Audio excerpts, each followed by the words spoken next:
నా పేరు Sagar. Welcome to beyond the cricket. So channel ఇంకా ఎవరైనా కొత్త వాళ్ళు చూస్తున్నట్టయితే సబ్స్క్రైబ్ చేసి పెట్టుకోండి. సార్ ఛానల్లో మనకి ఫర్దర్గా వచ్చేసే వీడియోస్ కానీ మీ ముందుకు వస్తాయని ఛానల్ ఒకసారి విజిట్ చేయండి. సో మంచి కంటెంట్ అనుకుంటే మాత్రం జస్ట్ క్రికెట్ గురించి ఏ టాపిక్ అని మనం డిస్కస్ చేస్తాం. సో సబ్స్క్రైబ్ చేసి పెట్టుకోండి. ఫర్దర్ వీడియోస్ వెంటనే మీ ముందుకు వస్తాయి. ఇంకా లేట్ చేయకుండా వీడియోలోకి వెళ్ళిపోతాం.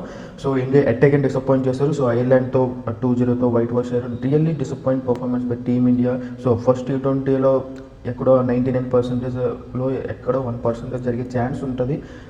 సో అలా జరగడానికి ఇక్కడ వాళ్ళు ప్లేయర్ స్ట్రాటజీస్ మెయింటైన్ చేస్తారు. బట్ ఇక్కడ మనం కొంచెం వాళ్ళకి లొంగిపోయామో అని అనుకోవడానికి. బట్ ఇక్కడ సెకండ్ T20లో కూడా అదే కంటిన్యూ అయిందంటే మాత్రం సో మన వాళ్ళు పర్ఫార్మెన్స్లో ఎక్కడో లోపం ఉందని చెప్పాలి. ఎందుకంటే మెయిన్లీ బౌలింగ్ అని కాదు, బౌలింగ్ పిచ్ కండిషన్ బట్టి బౌలర్స్ వాళ్ళ స్ట్రాటజీస్ అండ్ వాళ్ళ లెంత్ లైన్ అంతా చేంజ్ చేసుకుంటారు. బట్ ఇక్కడ బ్యాటింగ్లో ఆ స్వింగ్ అండ్ బౌన్స్కి అస్సలు వాళ్ళకి ఐర్లాండ్ బౌలర్స్కి అలా తొలగించారు. ఆ టాప్ 4 మెయిన్లీ ఇషాన్ కిషన్, సంజు శాంసన్, అభిషేక్ శర్మ వీళ్ళందరూ కూడా.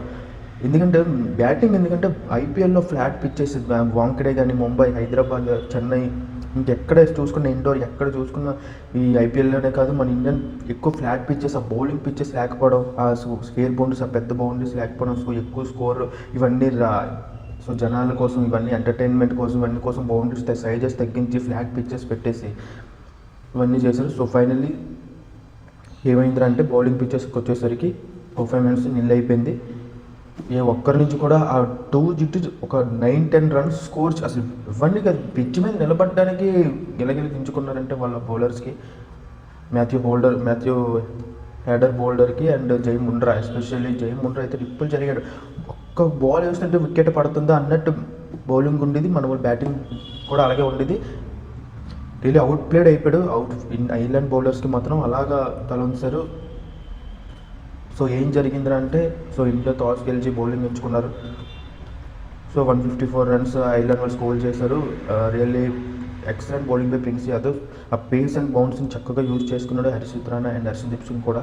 సో వాళ్ళ బౌలింగ్ అంతా అడ్జస్ట్ చేసుకుని మంచి బౌలింగ్ చేశారు seriously. So 154 runs first T20 మీద ఇప్పుడు మంచి స్కోరు చేయగలిగే స్కోరు అని అనుకున్నాము. బట్ ఇండియా చేసుకొచ్చారు. జై ముండ్రా నిజంగా ఫైర్ స్పెల్.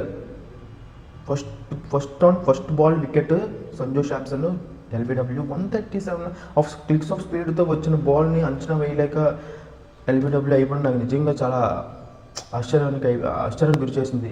ఎందుకంటే అలాంటి బాల్ మన ఇండియాలో చాలా బాల్స్ ఆడుంటాడు. బట్ ఆ బాల్ని మరి ఎందుకు డిఫెండ్ చేసుకోలేకపోతే కనీసం అనేది నాకు అర్థం కాలేదు. And next Abhishek Sharma 6 or 4 బౌండరీకి వెళ్ళాడు. క్యాచ్ శ్రేయస్సర్ కావాలని వికెట్ల మీదకి వచ్చినట్టుగా ఆడుకున్నాడు బౌల్డ్.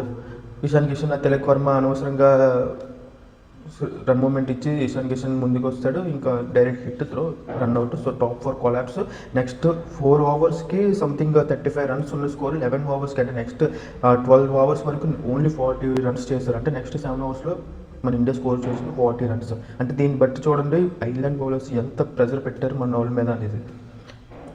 ఇంకా నెక్స్ట్ చూసుకుంటే 36 బాల్స్కి 65 రన్స్ ఎంతో కొట్టాలి. ఇంకా నెక్స్ట్ అప్పటికే ఆల్రెడీ 5-6 వికెట్స్ అయిపోయి ఇంకా ఉన్నది శివం దుబే అండ్ సూర్యాన్ షెగ్దే. సో సూర్యాన్ షెగ్దే ఆల్మోస్ట్ వచ్చేసరికి ఆ 20 బాల్స్లోనే 40 రన్స్ ఎంతో కొట్టాలన్నప్పుడు చూడు ఇంకా తను వచ్చినా తను ఏం చేస్తాడు వికెట్ మీద అది బాల్ ఒకవైపు చూస్తే స్వింగ్ అవుతుంది, బ్యాట్ మీదకి రావట్లేదు. సో తను వచ్చినా సో డెబ్యూటెంట్ ఏం చేయలేడు. సో బట్ ఆ బాల్ 6 కొట్టడానికి చూసాడు, బౌండరీ దగ్గర అవుట్. శివం దుబే ట్రై చేశాడు బట్ అవ్వలేదు.